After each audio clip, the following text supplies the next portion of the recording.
જંબુસર નગરપાલિકા દ્વારા જંબુસરમાં આઉટસોર્સિંગની સફાઈ કામગીરી કરવામાં આવી રહી છે તે તાકીદે બંધ કરાવવા અને પડતર માંગણીઓનું દિન 15માં નિરાકરણ લાવવાની માંગ સાથે અખિલ ગુજરાત સફાઈ કામદાર સંઘ દ્વારા સીઓએને આવેદનપત્ર પાઠવવામાં આવ્યું હતું।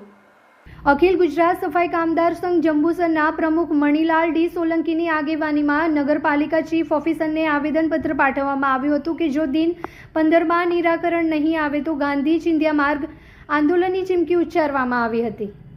આવેદનપત્ર આપવા મંત્રી બાબુભાઈ સોલંકી સહિત હોદ્દેદારો સફાઈ કામદારો જોડાયા હતા। આવેદનપત્રમાં જણાવાયું છે કે જંબુસર નગરપાલિકામાં વંશ પરંપરાગતથી પાયાની કામગીરી કરતા છેવાડાના વાલ્મીકી સમાજના સફાઈ કામદારો મંજૂર તરીકે મહેકમ પૈકીની ખાલી પડેલ જગ્યાઓ ઉપરાંત તેઓના વારસદારો રોજમદાર તરીકે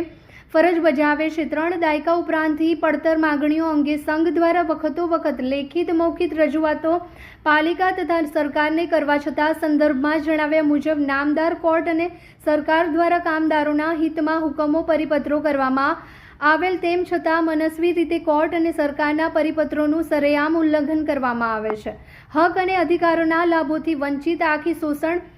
કરવામાં આવે છે અને આ બાબતે જંબુસર નગરપાલિકા દ્વારા આઉટસોર્સિંગની સફાઈની કામગીરી તાકીદે બંધ કરાવવા અને 3 દાયકા ઉપરાંત પડતર માંગણીઓનું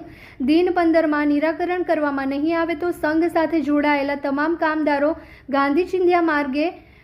આંદોલન અને અચોક્કસ મુદતની હડતાલનો આશરો લેશે તેવી ચીમકી ઉચ્ચારવામાં આવી હતી। અખિલ ગુજરાત સફાઈ કામદાર સંઘ જંબુસર શાખા મંત્રી બાબુભાઈ કે સોલંકી જંબુસર નગરપાલિકા દ્વારા આઉટસોર્સિંગથી જે સફાઈની કામગીરી કરવામાં આવે છે તાકીદે બંધ કરવા અને વર્ષો જૂની પડતર માંગણીઓને લઈને એને દિન 15માં નિરાકરણ નહીં કરવામાં આવે તો આવનાર દિવસોમાં